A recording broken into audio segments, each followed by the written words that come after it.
When we arrived at the Tate residence, there were lights on the outside.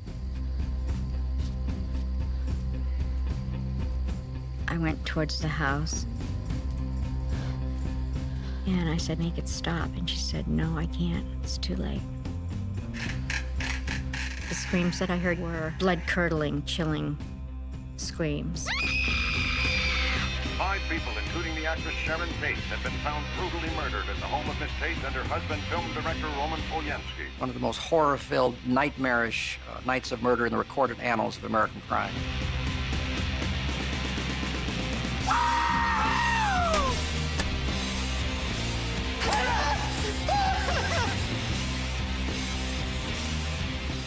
He could get them to murder whomever he asked them to murder.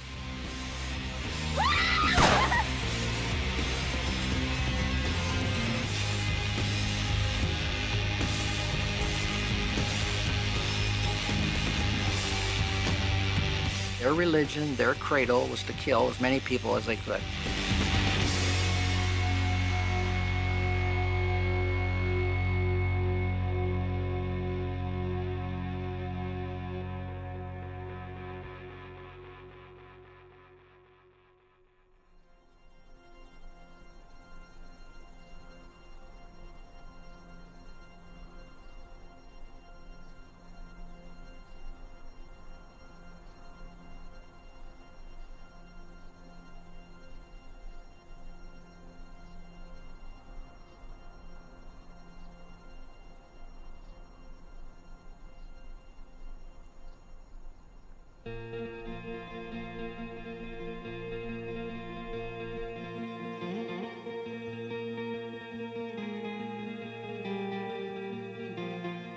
In July of 1969, I just turned 20. My relationship with my husband was not there. I wasn't a priority to him. No, Bob. And there was this girl, Gypsy, and she was a part of Charlie Manson's family. Gypsy said, "Don't worry, you can come live with us." I told Linda that we were a group of people that took care of each other and loved each other, and we were all one. Let's just get out of here. Okay. I immediately decided to go with her. There was no second thought. When I left, I was searching for love and freedom. I was searching for God. Linda was very quick and very open to coming to the ranch and being with people that would love her and take care of her and Tanya. Spahn Ranch was very peaceful. Everyone was loving to each other. Everyone was trying to get away from the cities and society. She did mention that Charlie Manson, he was a man that everybody looked up to. She told me he was beautiful and he would take care of you and your daughter. It would just be lovely.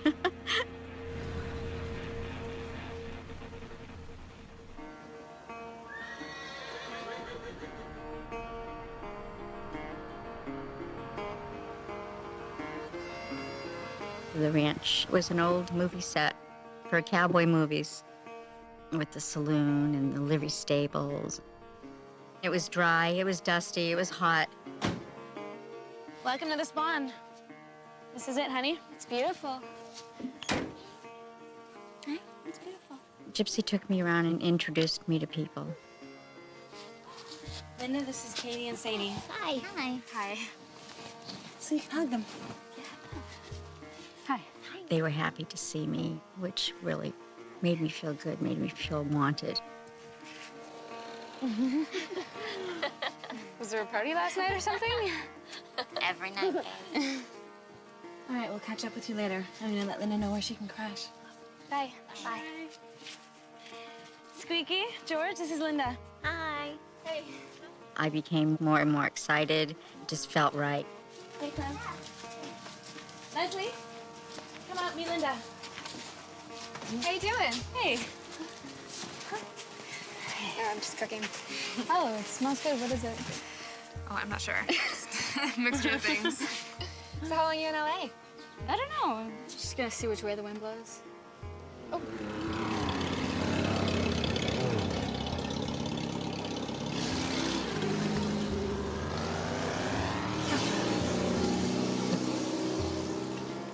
You know who that was? Charlie.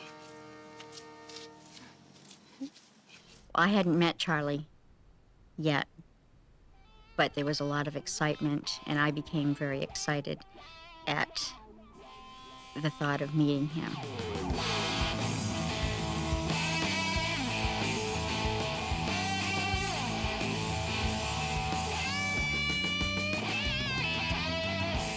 Charles Manson was born in Cincinnati, Ohio, November of 1934, and he took to a life of crime very early. I think the first crime that we know about, he burglarized a grocery store at the age of 12, I think, and committed armed robbery at the age of 13.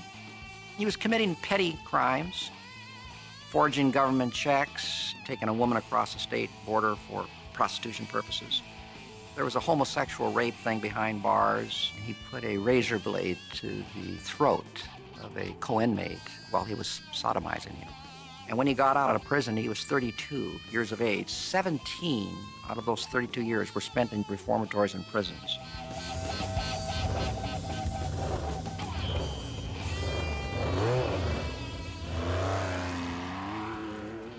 Here we go. There we go. Where's she going? She's gonna go make friends, play a little bit. Are there a lot of kids here? Yeah. I was comfortable leaving my daughter because they had other children there. She'll be okay. I left her in their care.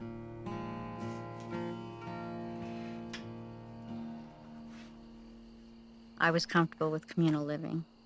I was basically comfortable with the unknowns. I started seeing that people cared about each other and shared. It was like nobody was better than the next person.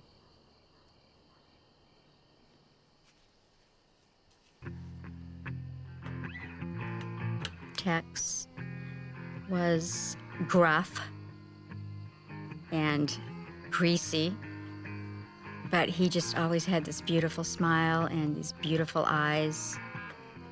I was attracted to him. And he kind of had me the first night. He made me feel like I had never felt before.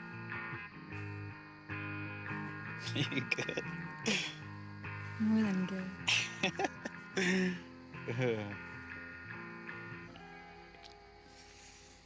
Now you haven't met him yet, but Linda, when you do, when you hear this cat talk, man, it is...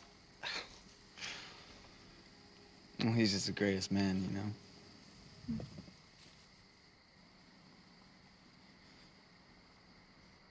What y'all thinking about your husband? We were supposed to sail to South America together, but it didn't work out. When you had the money to take a trip like that? Yeah, his friend inherited. Was that right? How much? I don't know. They keep like hundreds there in the trailer. Well, that money ain't theirs, girl.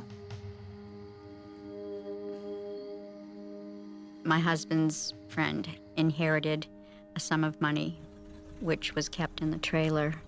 It was $5,000.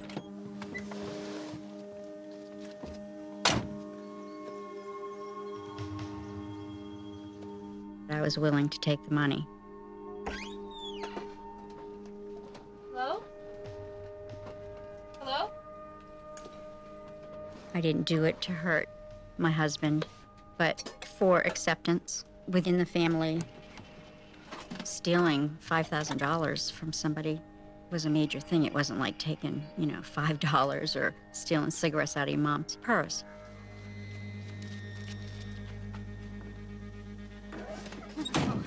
Go.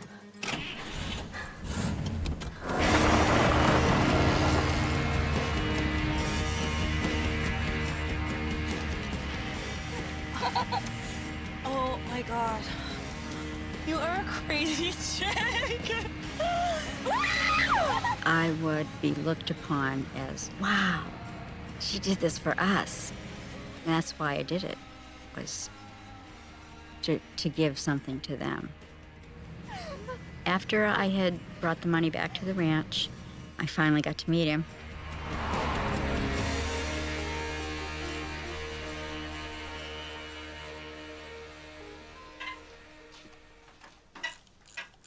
Hey, Charlie. Meeting Charlie for the first time was very exciting.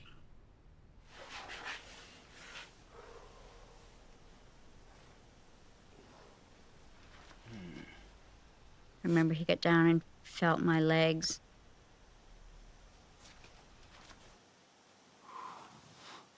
So, brings you to Los Angeles.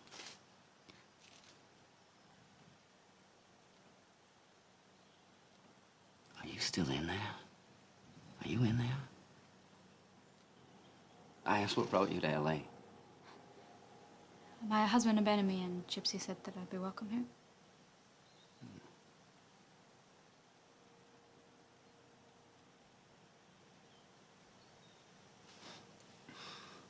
That makes me happy. There was a magnetism about him. Charisma, charm, power.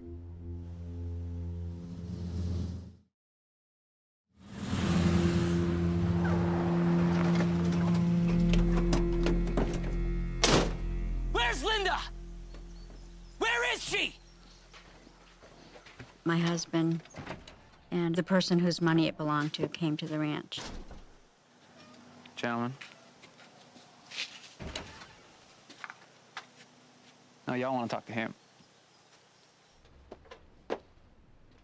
I remember really being scared and seeing him and just hiding and hoping that he wouldn't come find me. Listen, man. I'm Linda's husband. We want our money back. Linda don't belong to you. Nothing belongs to you. That money don't belong to you. What are you talking about? That's our money, man. Oh. Well, if you feel so strongly, why don't you kill me? Take this knife, put it into my chest. Do you see that if I give you the right to kill me, then that gives me the right to kill you?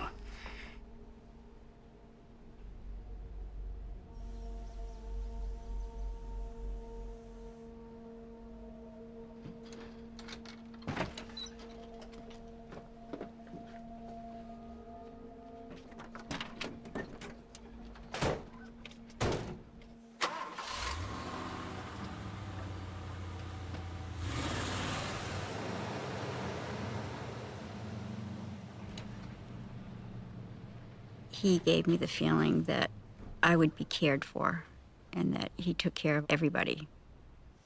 I eventually felt really safe and protected. We were like his children. We were his children.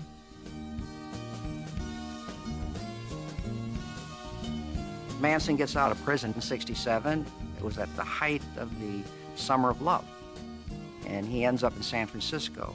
The Haight-Ashbury district was kind of a mecca for hippies around the country. So he goes up there with his guitar, and everyone was gathering around him. And the kids were just literally at his feet. So he started this group that he called his family.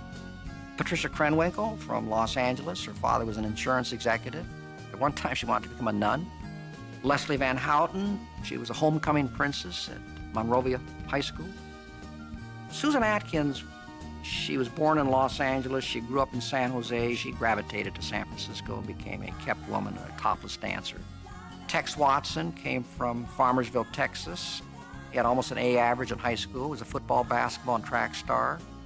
Bobby Beausoleil was one of the men, played music.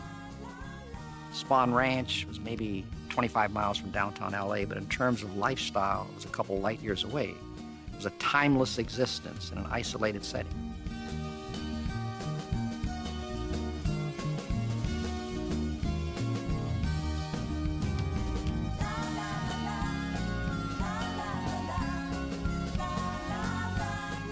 Manson had all the sex he wanted, and the food, and the music.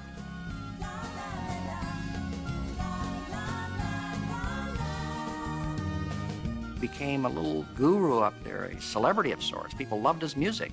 And he had a certain amount of ability. He composed songs, including the lyrics. He was really a brilliant musician.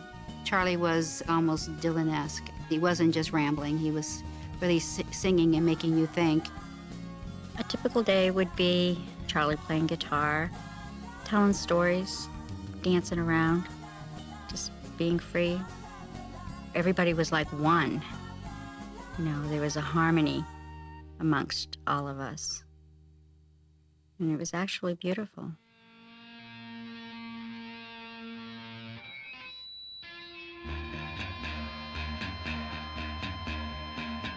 There was a situation that was planned. That we were going to have an orgy, drop acid, and make love. Just kind of got heated up. Manson would go on quite a few LSD trips with his family, sometimes 2, 3, 4 a week. Very cleverly, however. Either he'd take no LSD himself or a smaller dosage of LSD than they would so he could retain more control over his mental faculties. There was nothing bad or wicked or evil or wrong about it. It just all felt good, all felt right.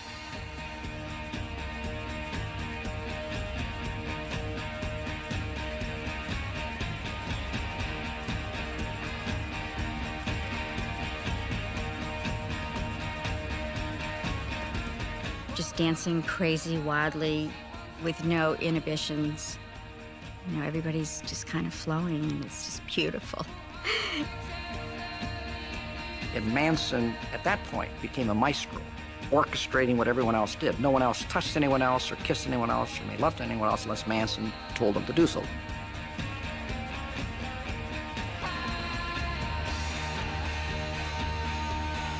A new girl joined the family. He would induce her to have sex with another girl, boy with a boy. There was an interaction that really touched me between Leslie and myself. For me, having sex on LSD was actually a very spiritual feeling.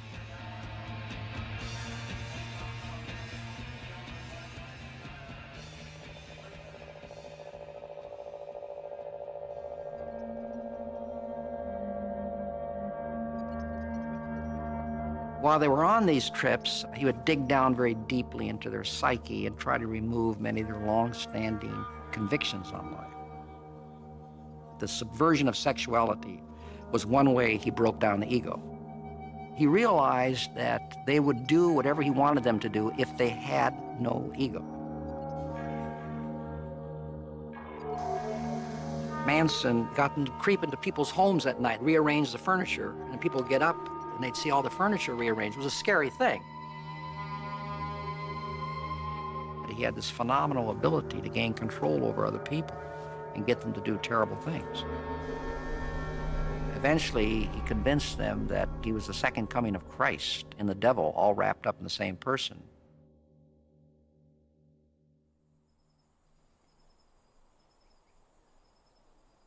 Lose the ego. Free yourself from the restrictions of self. Move with the rhythm of nature. Commune with the trees and the waters. Don't ask why. Be. But remember, the wall of Armageddon is coming. Everything is gonna be destroyed. Amen. But not the chosen ones. No.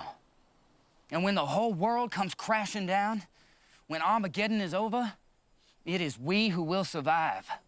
When we rise from the ashes of Armageddon, well, we gonna need our future generation with us. Shut up, Leslie! Shut up!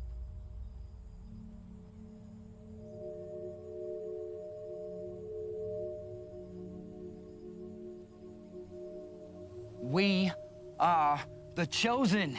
Amen. Charlie said there was going to be a racial war. and that white man was going down and black man would be on top.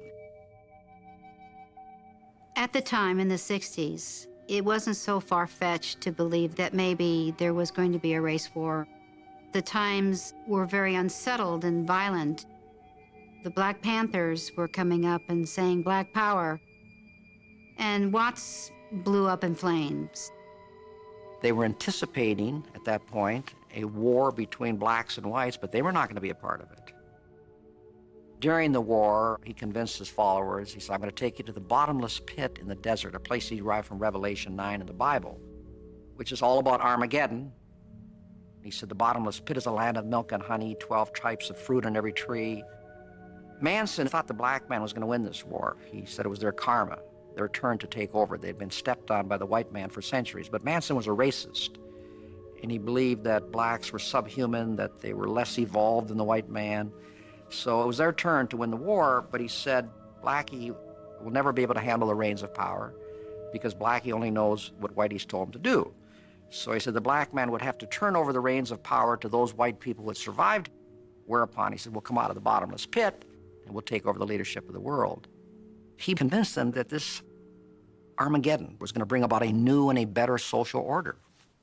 And he used the Bible and the Beatles as foundations and support for what he said.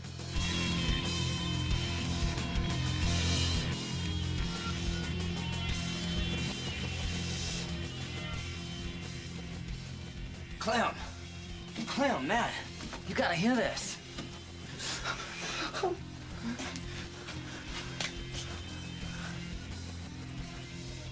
The Beatles are talking to Charlie, and I got that message loud and clear, man. That message loud and clear. It's Helter Skelter, man! It's Helter Skelter! Yeah! When the Beatles' White Album came out, Charlie listened to it over and over and over and over again. He was quite certain that the Beatles had tapped in to his spirit, the truth, that everything was going to come down, that the black man was going to rise.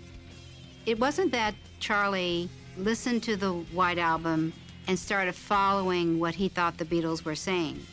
It was the other way around. He thought that the Beatles were talking about what he had been expounding for years. Every single song on the White Album, he felt that they were singing about us. The song Helter Skelter, he was interpreting that to mean the blacks were going to go up and the whites were going to go down.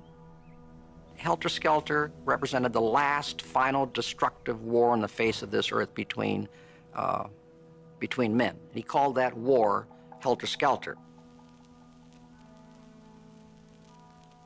The Beatles were his heroes, but he felt if he were given a chance, he could outdo the Beatles. What Manson really wanted to achieve, he wanted to become a recording star. His first contact with anyone of any substance would be Dennis Wilson of the Beach Boys.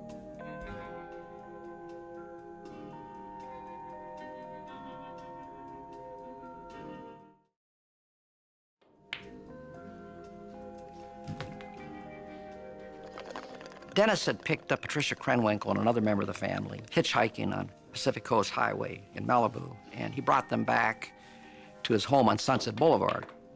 Manson and the family were living there for a while. It's like a test of enlightenment to see how far you're into the drums, man. People have got to see what you got, Charlie.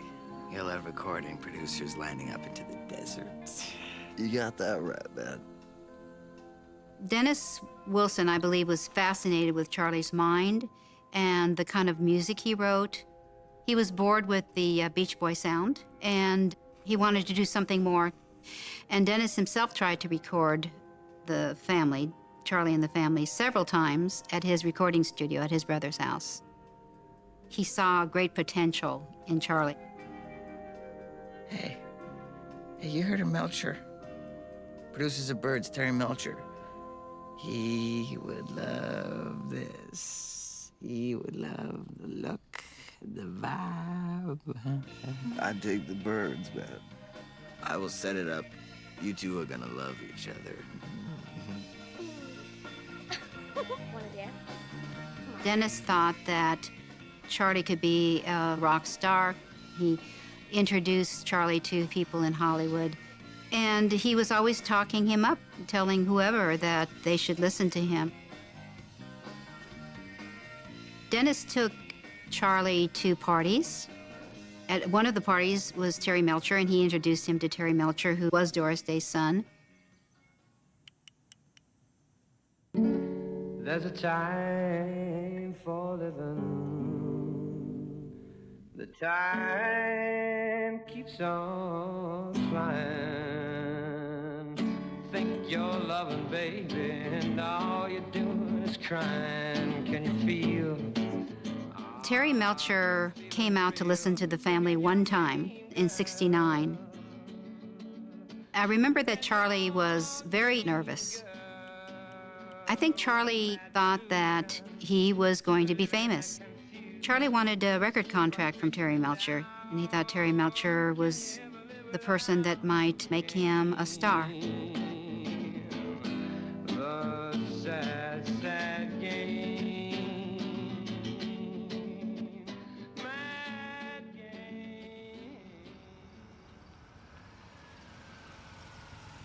I believe, Mr. Melcher, that this is your stop. Yes, it was good to meet you, Charlie. You and the whole family. So, we got a deal, or?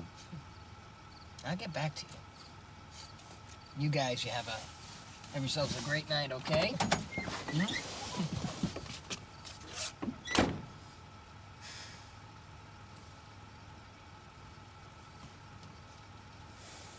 That man is piggy scum. The very first time he went to Cielo Drive, Melcher was living there. And then Melcher moved out, either in late '68 or early 1969, and who moved in? Sharon Tate and her husband, Roman Polanski.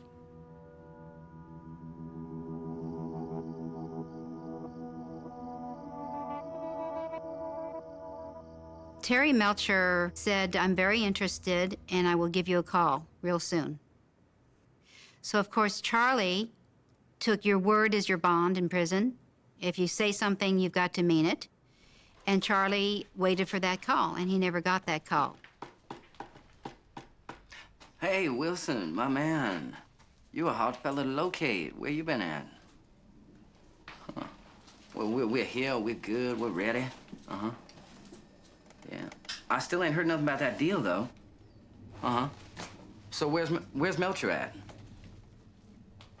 Oh, he is? So where's that leave us, man? I mean, where we at?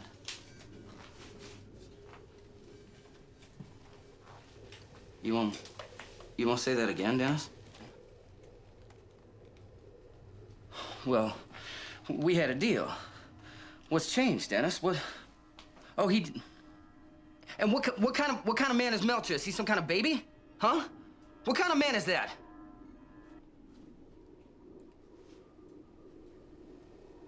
Do you understand who you are speaking with? What are you telling me, Dennis? Huh? Do you understand who you are dealing with? What are you telling me, Dennis? What are you telling me, Dennis?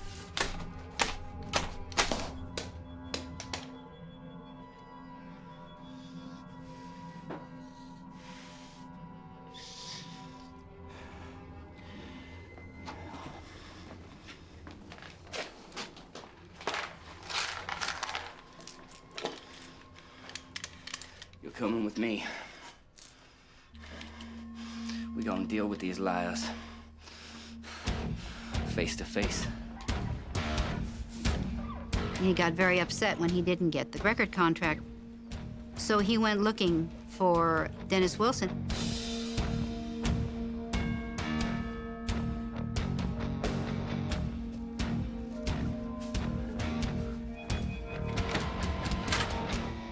Hey, Charlie. Wilson! Wilson! Where is he, Shapiro? Dennis isn't here, man. Well, where is he? I don't know. You want to leave a message, Charlie?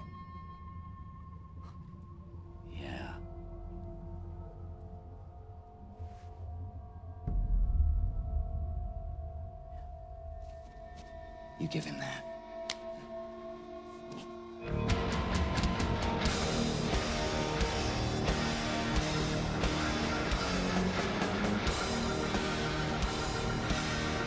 Manson went back to Cielo Drive looking for Terry Melcher. Even though Melcher had rejected him, he wanted to prevail upon him to audition him again to give him another chance.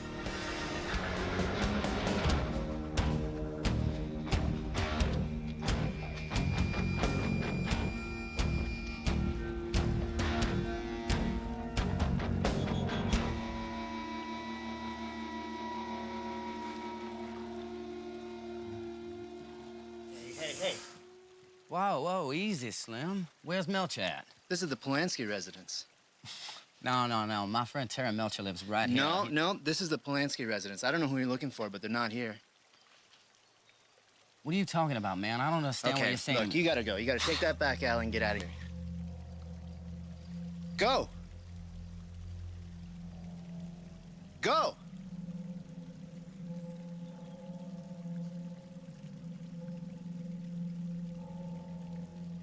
Manson went to the Tate residence thinking that Terry Melcher was still living there. But Sharon Tate and her husband, Roman Polanski, were. Her photographer friend, Shea Rakatami, kind of booted Manson off the premises. And it's my belief that this residence, 10050 Cielo Drive, which is where Sharon Tate lived, came to symbolize the establishment to Charles Manson, particularly the establishment's rejection of him. Excellent. And there was a moment in time when Manson undoubtedly had to look into the eyes of Sharon Tate. Sharon Tate was 26 years old, a young starlet on the threshold of fame. Very, very beautiful by everyone's estimation. She didn't have any big movie behind her, but she had been in several movies, married to Roman Polanski. Roman Polanski was a famous director. Polanski. They made the movie Rosemary's Baby. People I spoke to, without exception, spoke extremely highly of her. Not only was she beautiful outwardly, but inwardly. She was a beautiful human being. Sharon and Roman had an absolutely wonderful relationship. She worshiped the ground he walked on. I was staying with Sharon, and she came in from a trip into town. She came back with this little grin on her face and did the shoulders like this, and she says, "Sis, we're pregnant." And I said, "What are you talking about? We're pregnant. Roman and I are gonna have a baby." And I just started crying, and she started crying, and we did the little dance, and it was a wonderful moment.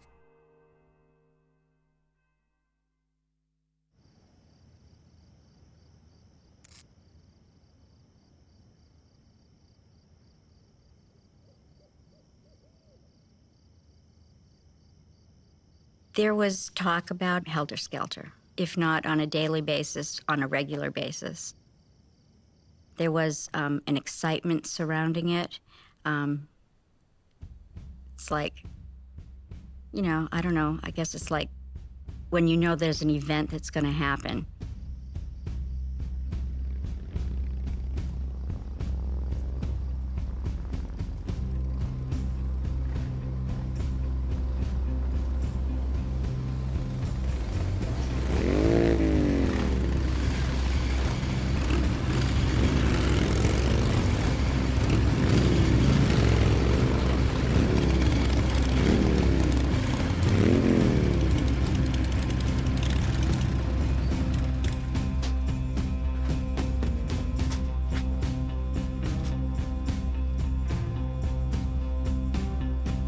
Everything was coming to a point, coming to a head.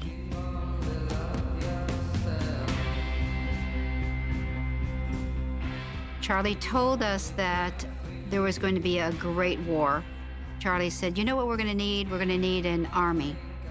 And his big vision was that the motorcycle gang called the Straight Satans would be an army for us. He used the girls to attract them. Do you think they're beautiful? They've been taught to lose their fear. They are trained beasts. They'll do whatever I tell them to. You like her? Want her? You can have her, my friend. You know what kind of a war this is gonna be? LA's gonna burn. Every last bit of it. Gonna burn right on down to the ground. They ain't gonna know what hit them. Not on one of them. Piggies. Pop, pop, bang! The world is gonna pay for 2,000 years of sin with a smack in the mouth.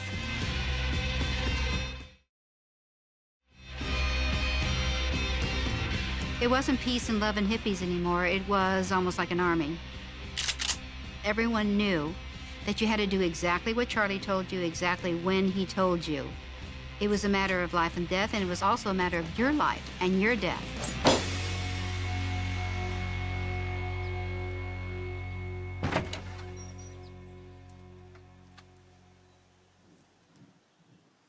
Is everything okay, Charlie? You look a little upset.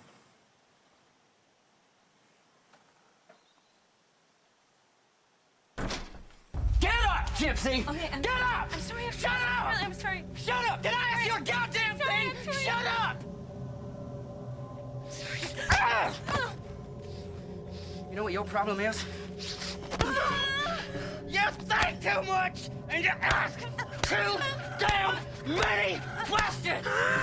Charlie was kicking me, and I rolled over in a ball trying to protect my body.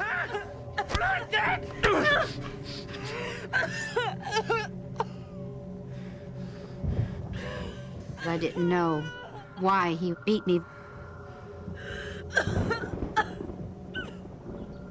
He instilled terror towards the end there in every single person around him to have total control over them.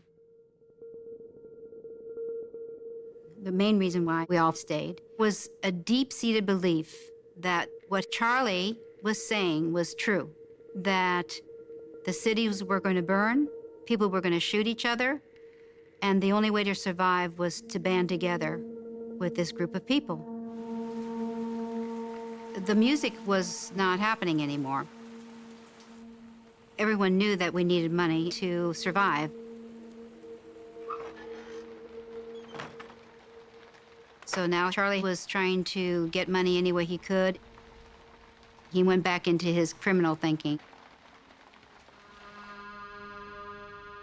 Gary Hinman was a music teacher that lived in Topanga Canyon.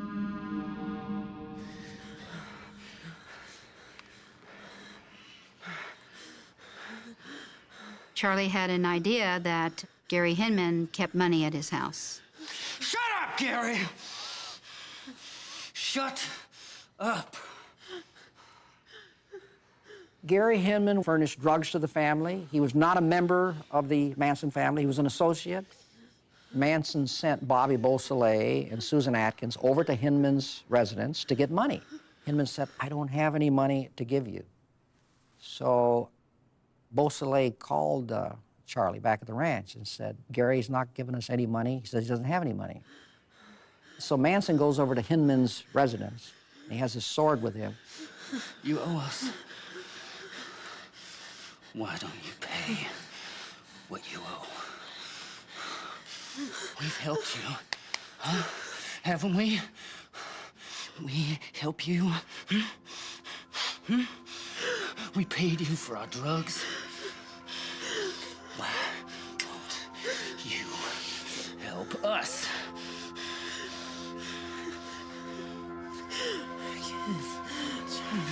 Do what you gotta do to free yourself from this pain. Do what you gotta do, Gary. Do what you gotta do, Gary. Do it, Gary!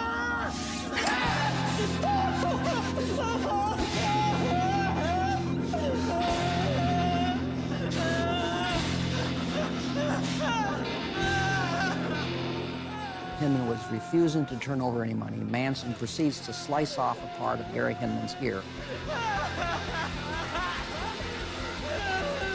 Manson tells Beausoleil, well, you know what to do with it. Make it look like the blackies done it. Yeah. So he was predicting to his family that the black man was going to rise up against the white man. The black man was not doing what Manson had predicted. So now Charlie said, we're going to have to show Blackie how to do it.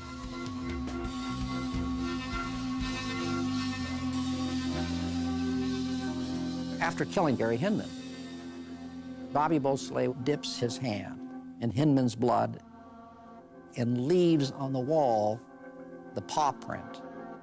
That was a symbol of the Black Panthers, indicating that the Panthers had killed Gary Hinman. They also printed the words political piggy in blood. To Manson, piggies were the white establishment. Manson wanted to start Helter Skelter by murdering white people and framing the black man for it.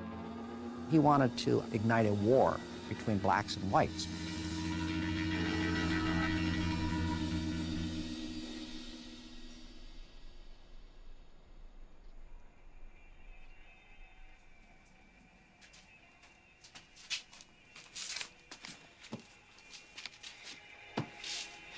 It's bad news, Charlie.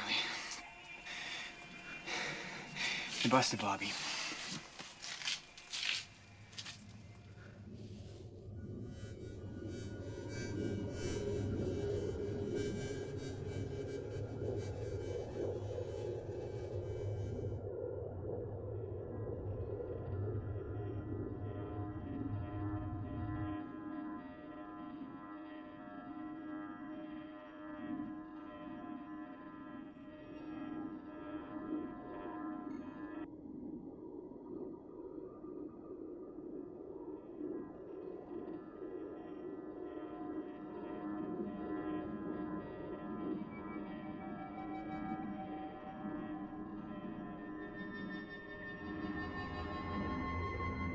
After the murder of Gary Hinman, Manson realized he could get these young kids to murder whomever he asked them to murder. Not only was he out to start Helter Skelter, but he was viciously striking out at the establishment that rejected him.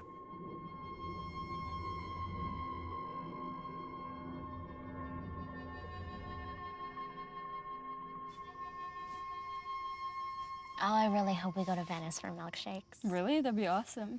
Strawberry milkshake. Really? Yeah. Chocolate. Chocolate, ooh. And a burger. Onion rings, fries. I'm so hungry.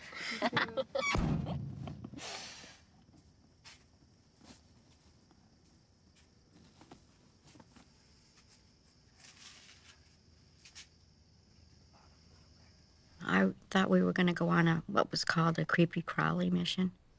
Basically, it's a home invasion break-in. It was wrong, stealing, of course, and I knew that then. But it was the excitement and the fun and the thrill. Katie and Sadie were in the back seat, just being bubbly and happy and excited that they were picked also.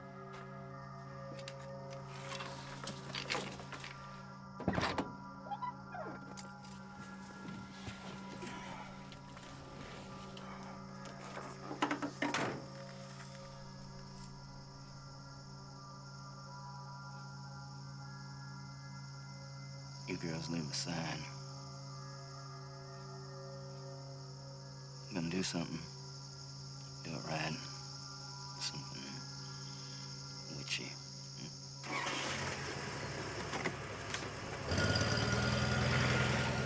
And that was it. We took off.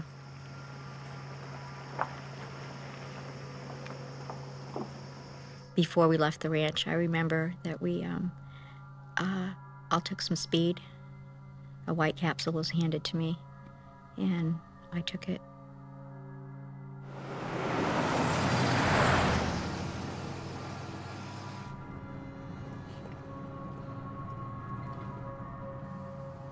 I felt special, excited, chosen. Tex, What? turn on the radio. How about some manners for once there, Sadie? Oh, please, Tex. Okay. Okay.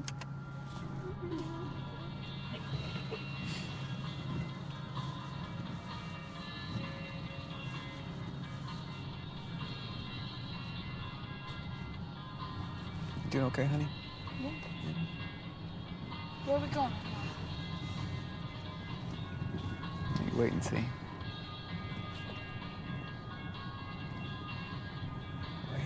and see.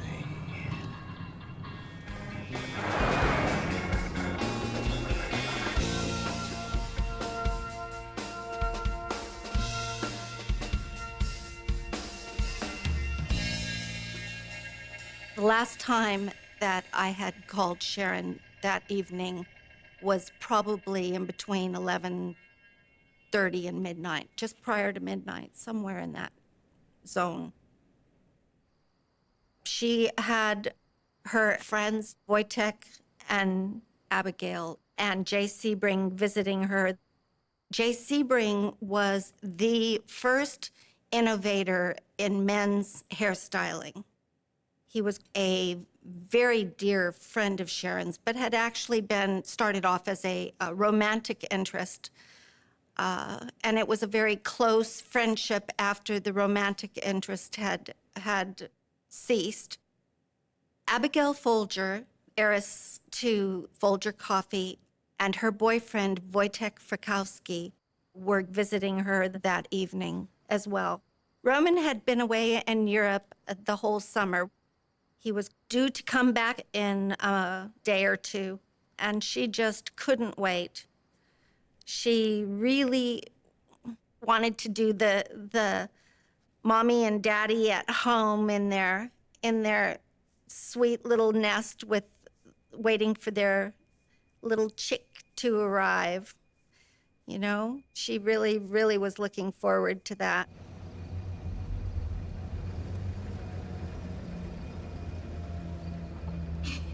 Movie. 3 words. First word. Eating? Soup. Eating soup.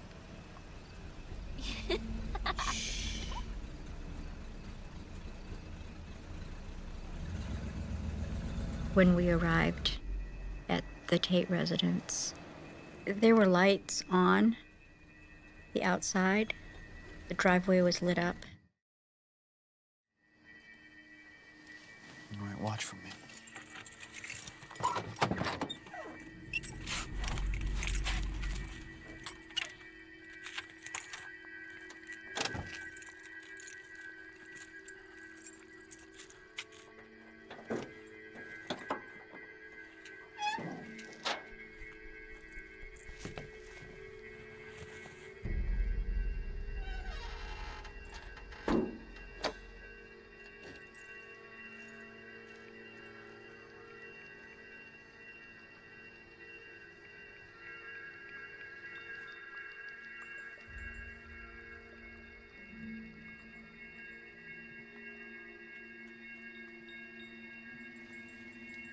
Tex has got rope around his arm, and he's got wire cutters, and I remember thinking, why does he have that?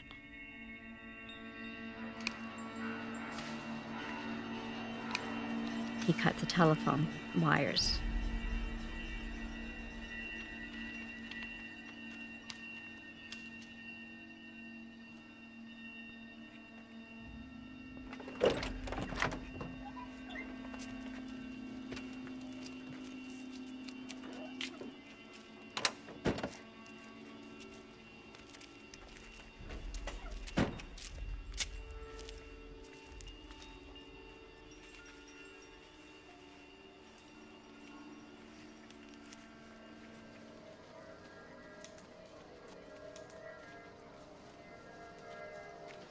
Get out! So there was a car coming, so we got down. Tex jumped out.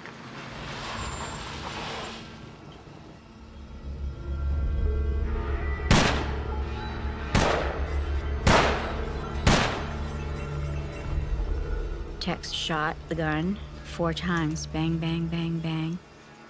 Come on!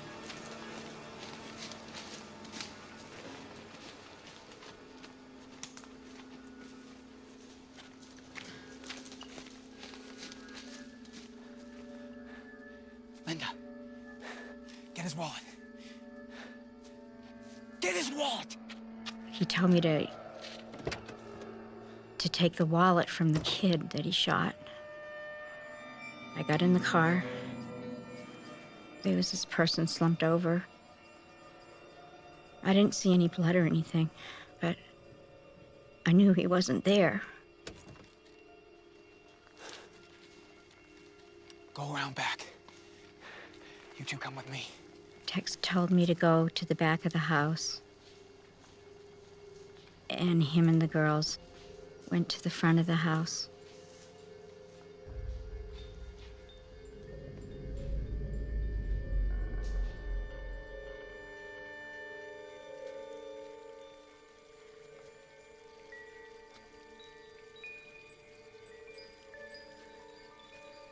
I went towards the house.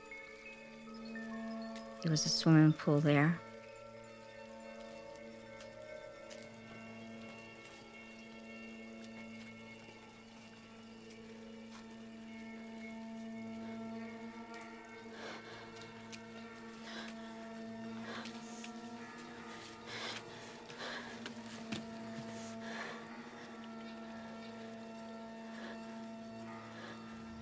I felt like an empty shell.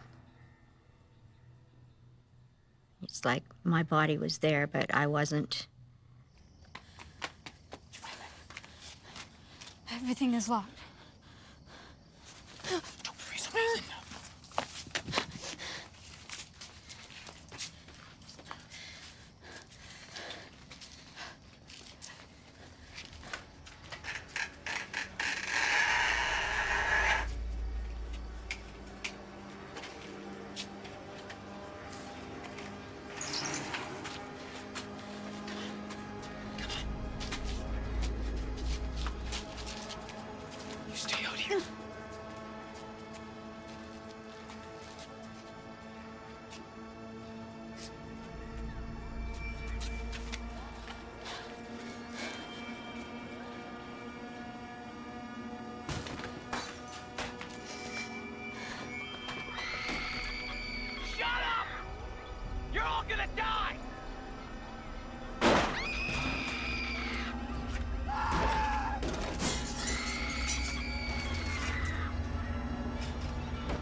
The screams that I heard coming from the house were blood-curdling, chilling screams, screaming for your life. And I couldn't tell if they were male or female. They were just screams. Sadie comes running out. Give me your knife. You have to make it stop. Make it stop. It's too late. Just listen for sounds, okay? Just listen for sounds. Just listen for sounds.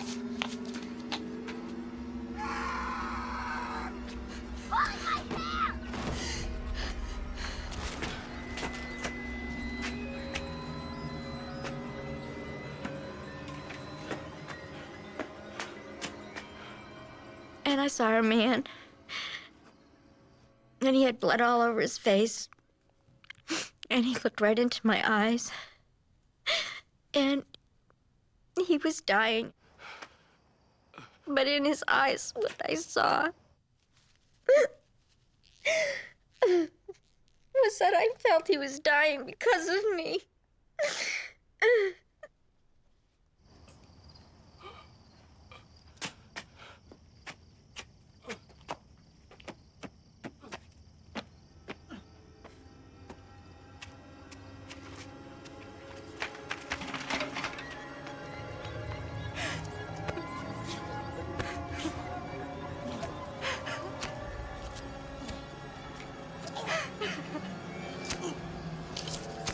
Tex was stabbing him, and he just kept stabbing him down to the ground.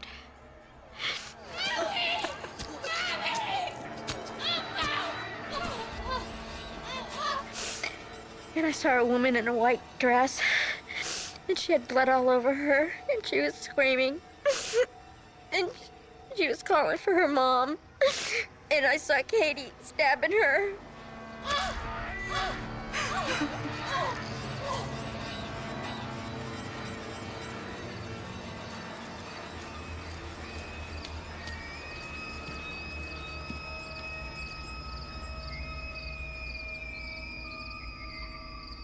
I thought about going to a house. There was lights down the road.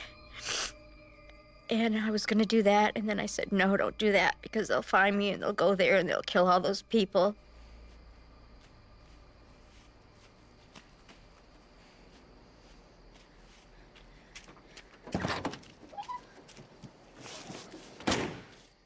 So I went down the hill and I got into the car and I just stayed there and I waited. I just stayed there and waited.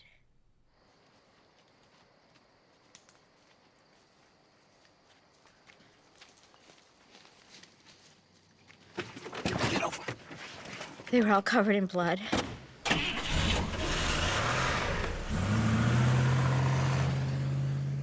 Tex was like really, really angry that I was there. Oh, man. You gonna do anything right tonight? I have to take you out back and beat you when I get home. Keep it goddamn straight, Linda! Wow! Did you hear that piggy squeal? Oh! Oh, man. The blood was everywhere, man. Wow! Take that. Take that. Get your hand off. What do we do with the knives? Give him to Linda. Give him to Linda. And the clothes. Give him the clothes. Give him the clothes! Woo! He handed me knives. He handed me a gun. Told me to wipe the prints off. Get rid of him! Roll down the window and get rid of him. Come on!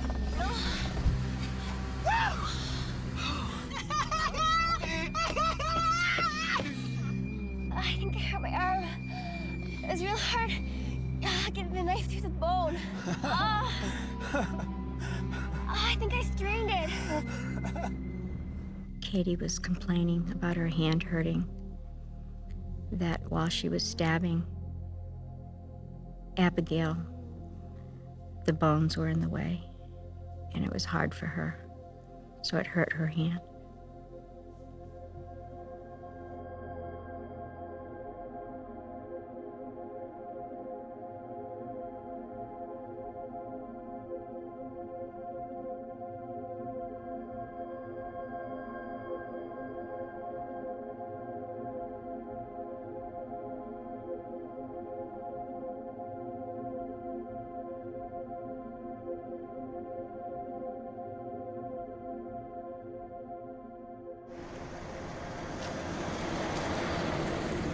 We got back to the ranch. Charlie was there.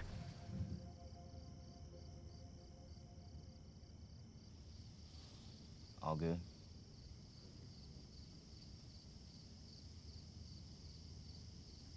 Got any remorse?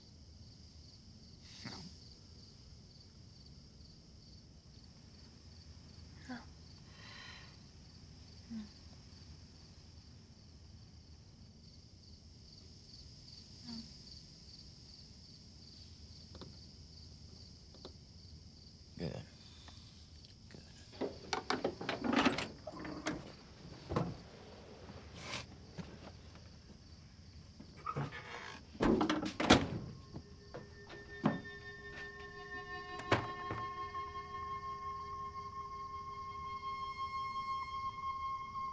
And I remember thinking in my head, what does remorse mean? What's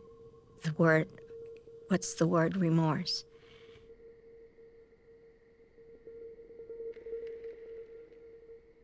Guys, potato chips are the real thing. Their honest-to-goodness, real potato chip flavor is great on any occasion. So when your chips are down, don't forget the guys' real potato chips. This is KBC Morning News. In a scene described by one homicide detective as looking like a weird religious rite, 5 people, including the actress Sharon Tate, have been found brutally murdered at the home of Miss Tate and her husband, screen director Roman Polanski. Miss Tate was 8 months pregnant. She was discovered in a tight nightgown with a rope tied around her neck that was connected to the body of a man. Miss Tate and the 4 other victims had died from multiple stab wounds. It was never said prior to seeing the news that there was a pregnant woman in there, or at least I wasn't aware of that. Devastating, very devastating for me. My thoughts went to going to get help. I didn't do it because I was afraid that they would kill me and they would kill my daughter.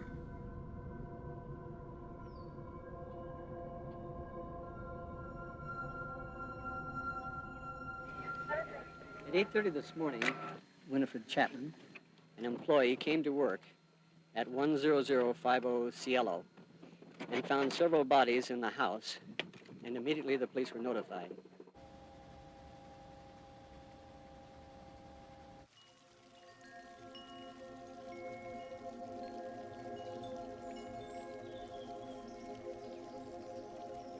On the night of the Tate murders, Stephen Parent, an 18-year-old young man who was visiting the caretaker of the residence, Tex Watson shot him 4 times, left him dead behind the steering wheel. The killers rounded up everyone inside: Sharon Tate, Jay Sebring, Abigail Folger, and Wojciech Frykowski in the living room. They had a rope and they threw it around the necks of Sharon Tate, Abigail Folger, and Jay Sebring, and they secured the rope by throwing it over a beam in the ceiling. And then they pulled on it to make it very tight. Watson said, "You're all going to die." And that's when they started begging and pleading for their lives, but there was no mercy. And the vicious stabbing and the horror and the brutality began. It was an orgy of murder.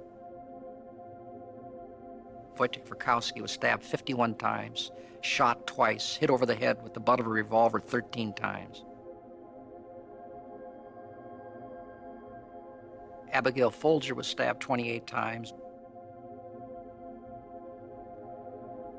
Jay Sebring was stabbed 7 times, and he was also shot. Sharon Tate was stabbed 16 times, and she had rope burns around her neck.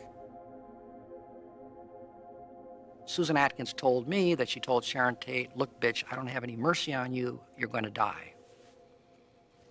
There was a moment where she was thinking of trying to cut the baby out of the womb. I mean, so horrible that you don't even see things like this in horror movies. Before they left the residence, Susan Atkins dipped a towel in Sharon Tate's blood and wrote the word pig, P-I-G, on the front door of the Tate residence.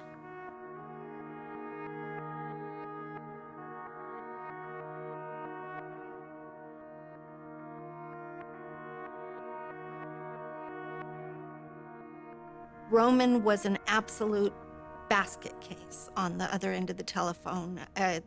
His pain was extremely clear. It was one of the strongest people that I had ever met, totally breaking down. This is a man that survived the Nazi invasion of Poland. The things that he had seen, the atrocities of life, the greatest that one can imagine. And he went to a pool of rubble on the other end of the phone.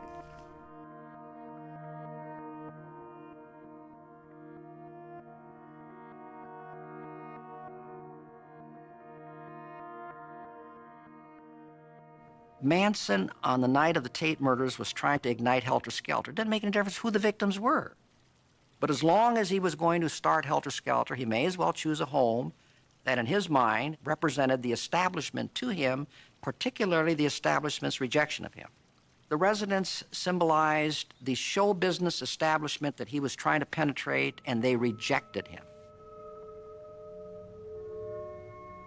Overnight, the sale of guard dogs and guns rose dramatically, so you could almost measure the fear that was going on in the entire community. Particularly in Beverly Hills and Bel Air, the heart of the movie colony, not only because of the incredible brutality of these murders, but they appeared to be so random and devoid of any conventional motive.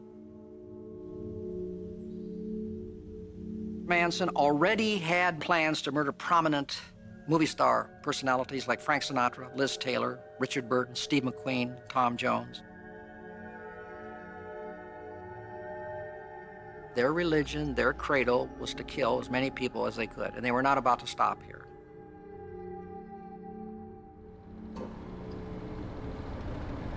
The second night, they were looking throughout the city of LA, this vast metropolis, for their victims completely at random.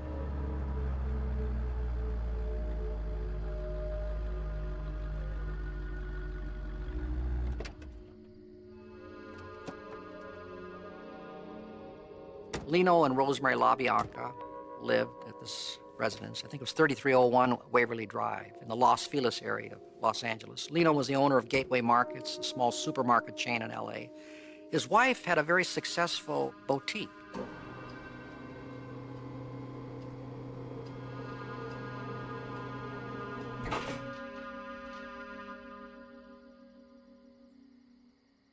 Well, on the second night when I was told I was going, I knew full well that this was going to be a mission of murder.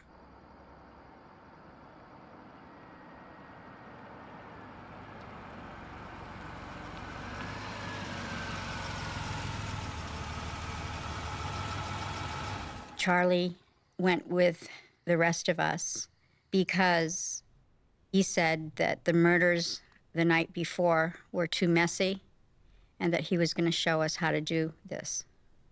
He was going to show us how to kill.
Tex.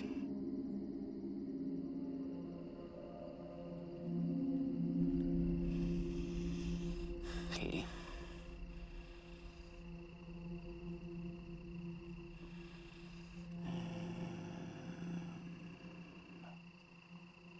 Leslie.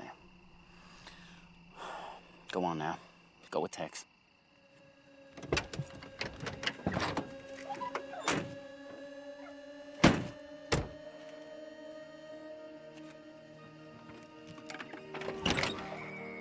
I couldn't feel any relief. There was still that sense of dread.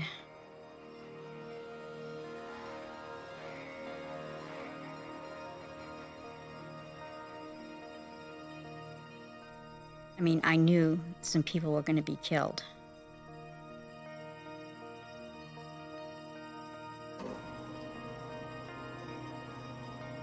Manson was able to tie Lino and Rosemary's hands behind their backs.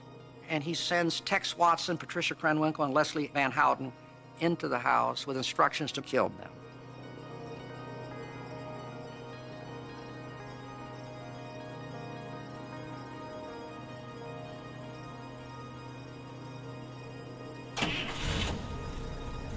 Manson drove off.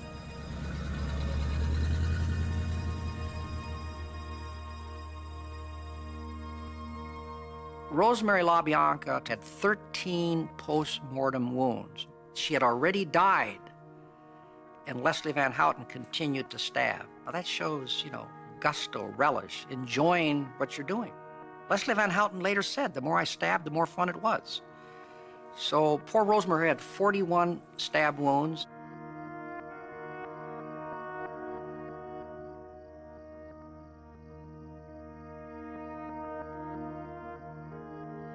Lino had 26 stab wounds, but in addition to that, they left a knife and a fork protruding from his body, and Patricia Krenwinkel carved the word war on his stomach.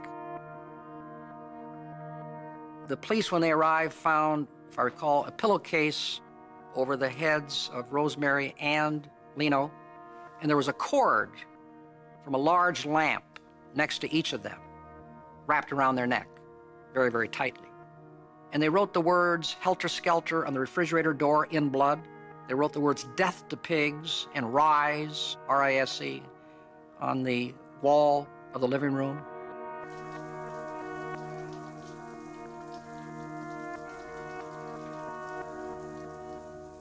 After the killings, what did the killers do? Well, they took a shower, and then they had something to eat out of the refrigerator, and then they proceeded to hitchhike back to Spahn Ranch.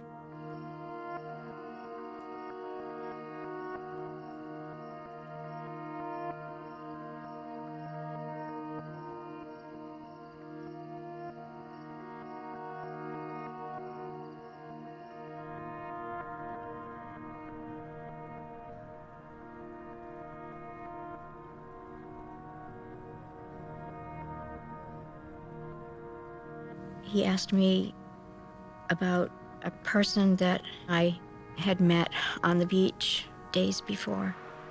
He was an actor. He said, well, then we're gonna go there, and I want you to kill him.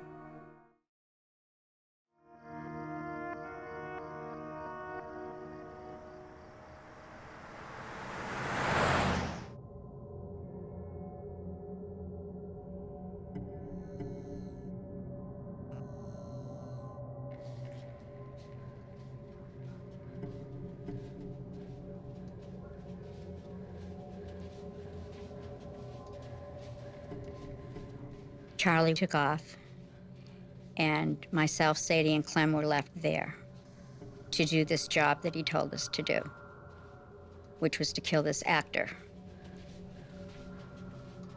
And Charlie said he wanted me to knock on the door, and when the man came to the door,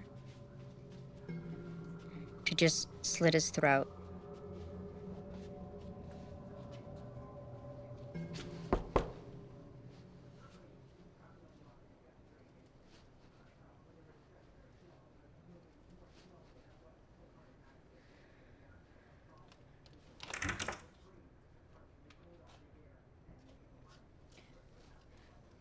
Sorry, I must have knocked on the wrong door.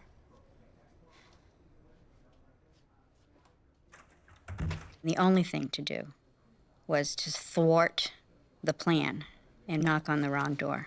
It's not him.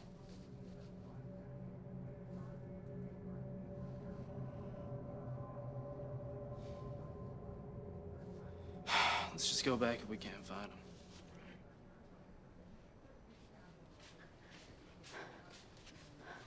To not do what Charlie told me to do was the right thing.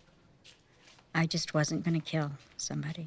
If Charlie wanted to kill me, then he was going to kill me. But I wasn't going to do this.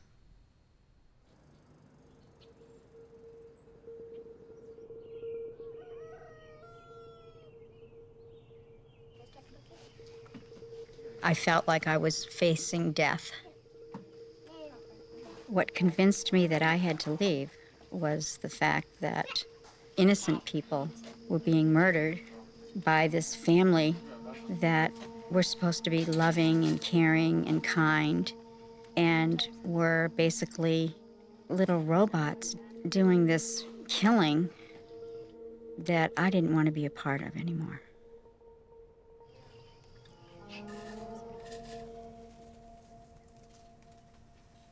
Linda?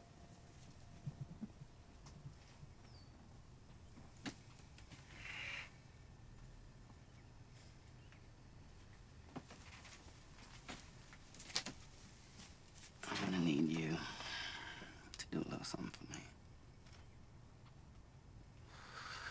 You're gonna go see Bobby tomorrow. You do that? In jail?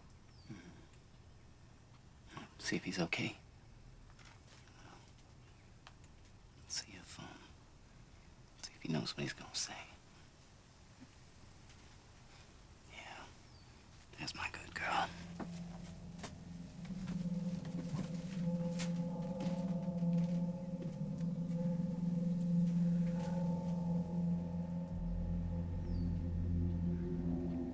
This was the opportunity that I was figuring that I could escape.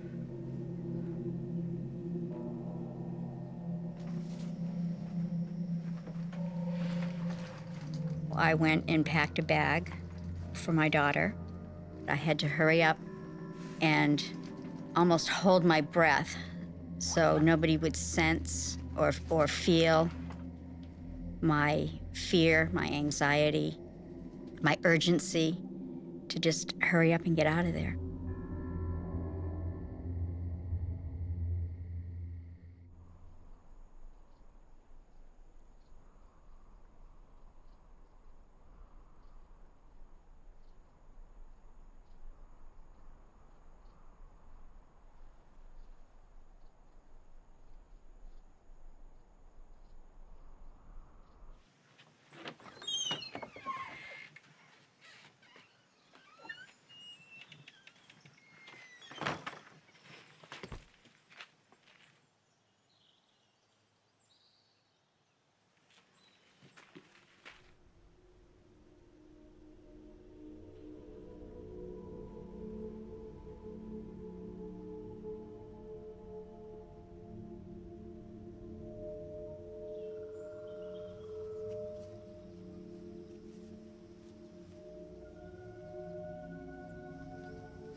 I had to portray that I was, just on this mission to go see Bobby. But my intent was to leave.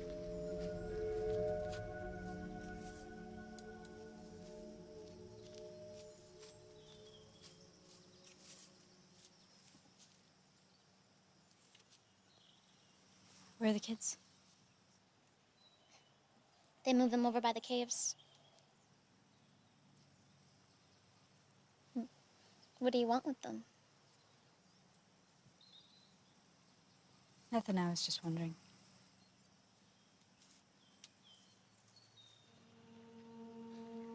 I tried to take my daughter with me. She was at the waterfall, so I was not able to get access to her. But it was the time to leave, knowing that I could not take my daughter with me.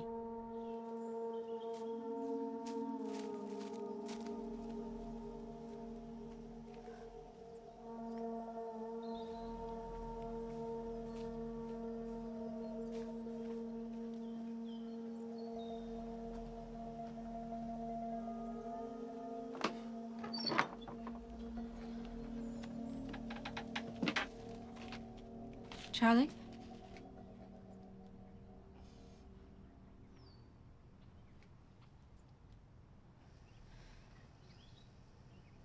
I'm going to see Bobby.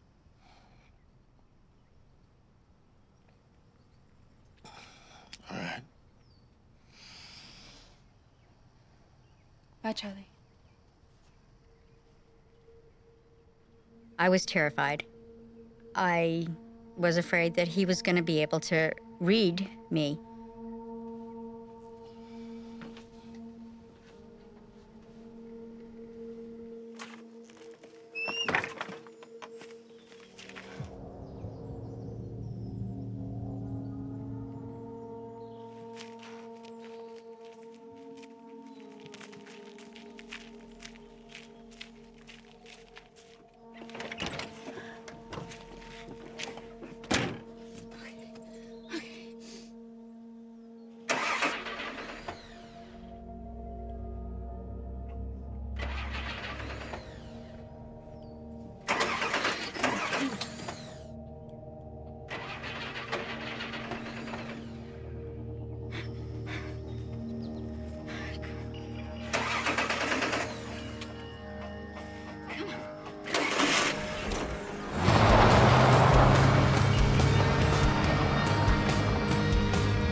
I left. And I drove.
Linda's going to be on that stand for a total of about a week.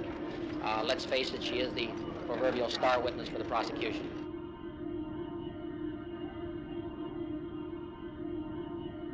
If there was to be any kind of sense made to this nonsense, then the truth did need to come out.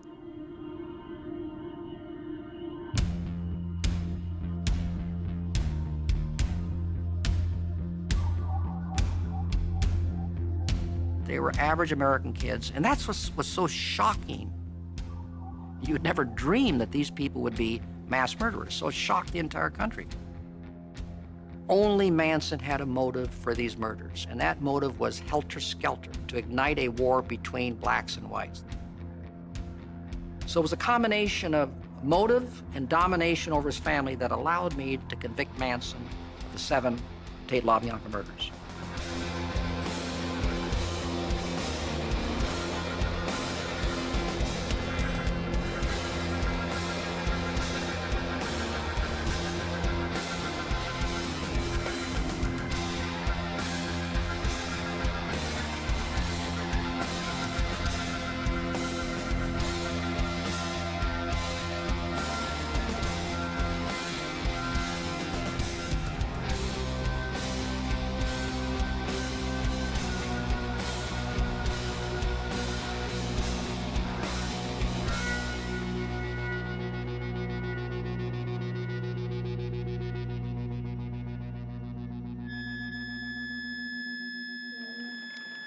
What do you plan to do with your life?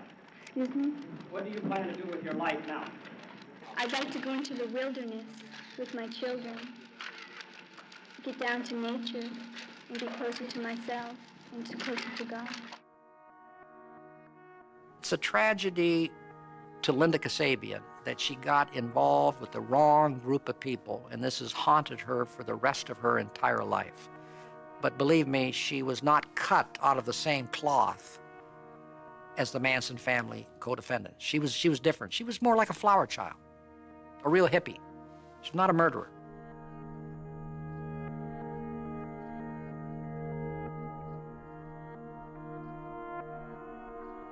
I could never accept the fact that I was not punished for my involvement in this tragedy.